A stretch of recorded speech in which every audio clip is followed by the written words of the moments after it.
Persona 4 Golden has broadened its horizons and finally made its way to Nintendo Switch, PlayStation 4 and 5, and Xbox consoles.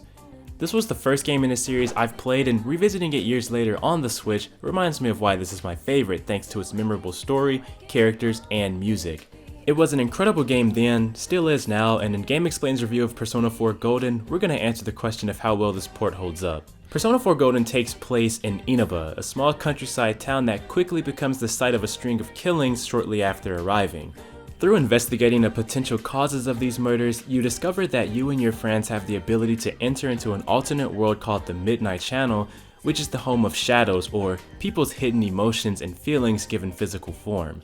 Between learning the true nature of this world, spending time hanging out with your friends, and solving the murder case, there's a ton of content to enjoy here. But how exactly does it all hold up on the Switch in 2023? The answer is, surprisingly well. While most of the game is similar to the PS Vita version, there have been some modern conveniences. You now have the ability to quick save, which you can do at any point that you have control of your character. This is great for if you can't quite get to a save point and want to play another game. I didn't use this option much, mainly because I couldn't put this game down when I started playing thanks to its addictive gameplay loop, but for those who are playing a lot of games or don't want to commit to a long play session, this will no doubt be of use to you. You're also now able to choose and customize your difficulty at any point.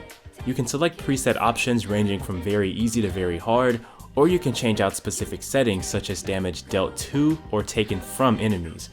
These options are great for customizing the game to fit your playstyle, and alongside the quick save functionality, this makes the game a lot more accessible. That being said, Persona 4 Golden at its core is a game rooted in the 6th generation with the PlayStation 2, which means certain aspects of the visuals can be somewhat dated, like character and environmental detail. Inaba can seem somewhat unimpressive by today's standards, which isn't a knock at the game because once again, it originally came out in 2008. However, there are some really nice looking locations, such as areas within the Midnight Channel, like the dungeons you'll explore. So while it obviously doesn't push the boundaries in terms of graphical fidelity, Persona games have always had a strong sense of style, and what we have here is no exception. It's clearly evident by scrolling through dialogue, fusing personas, and pretty much anything that involves the UI. Everything there is really bright and animates very well.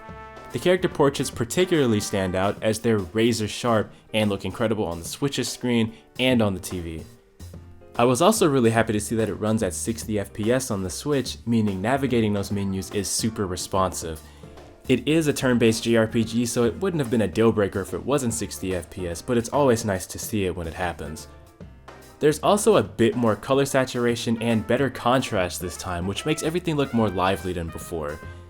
The entire game also has an early 2000s cartoony feel to it, which I'm a massive fan of, and I think this is part of the reason why I resonated with it originally. So much of my time in my first playthrough was spent getting to know everyone around me and just learning more about them as a character, which really helped to make Inaba feel more like a second home as opposed to just a fictional town in a video game. This is the main reason why I don't really mind the visuals, because the writing here makes up for any shortcomings this game has. I frequently find myself more invested in these characters than worrying about the look of the game. And let's not forget that compared to the Vita version, this is a nice step up, so visually, it looks fine. On the gameplay side of things, like dungeon crawling and combat, things are a little different. As the story progresses, you'll be introduced to many different dungeons, and this is honestly one part of Persona 4 Golden that hasn't aged as well as the rest. All of the dungeons have very similar hallway-like designs, are multiple floors, and have branching paths and doorways you'll come across every now and then, and on top of that, the layout of these dungeons change every time you re-enter or switch floors, making it necessary to check everywhere you can to find the way to advance. Each dungeon has a unique theme, such as a sauna or a castle, and as I said before, they do look really nice, but they're all pretty much structured in very similar ways. It's not a huge deal, but compared to Persona 5's palaces, it can start to feel stale after a while because of its design. This time, they're just more maze-like for better or worse. They don't last particularly long, usually ranging anywhere from 8 to 11 floors, so they aren't massive time commitments unless you want to spend time grinding. The best part of these dungeons, however, is the fact that there are no random encounters. You see your enemy on the field, and engaging in battle with them is where Persona 4 shines. Combat is very fun thanks to its strategic one more system that has your focus set on exploiting enemy weaknesses for extra turns. It's a really satisfying battle system that still holds up perfectly today, which I think demonstrates how well it was made. Of course, being an older game, there are some differences. First is the process of collecting personas. They're collected through a mechanic called Shuffle Time, which is sort of a mini game within the game itself, where you can select cards to get rewards like increased EXP from the battle or the personas themselves. It's a cool system that makes gaining new power pretty easy, and it was a lot of fun to return to. So in terms of gameplay, there are differences here and there compared to Atlus's newer games, but outside of the dungeons, the gameplay is really solid. There are some obvious aspects of the game that's a bit dated, but when held up against everything else that it has to offer, it's really hard to complain. As I mentioned before, the strong gameplay loop is what made this game really hard to put down. With all of the different ways you can spend your days in Inaba, I found myself wanting to manage my time well. There are points where I felt like I almost didn't have enough time to do everything I wanted. Sometimes I wanted to focus on building up my relationships with certain characters, but I also didn't want to neglect the others. At the same time, I was trying to focus on doing jobs and activities that help build up my social stats. Part of this desire to manage my time well comes from the fact that Persona 4 Golden tells its story through a calendar system, where different things happen on different days and certain people are only available on specific days. And while story events do happen at fixed points, on days where you're free to roam about, it's truly up to you what you spend your time doing. There's this amount of freedom that this game offers that I really enjoy. This formula works extremely well and makes it feel like you always have something to do. It also complements the Switch itself, as this is the kind of game that you can pick up and play for a bit and still have gotten some progress done. In other words, it's a perfect fit for the system. I also can't talk about Persona 4 without at least mentioning the soundtrack, which was composed by Shoji Meguro, the same guy who worked on the excellent scores for Persona 3 and 5, and the wonderful result speaks for itself.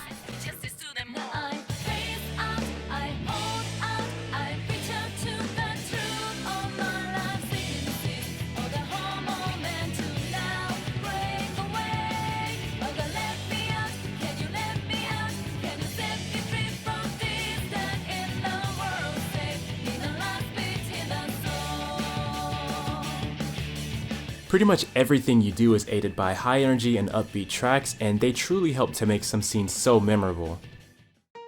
Persona 4 Golden is a very special game, and it's been a lot of fun to revisit it after so long.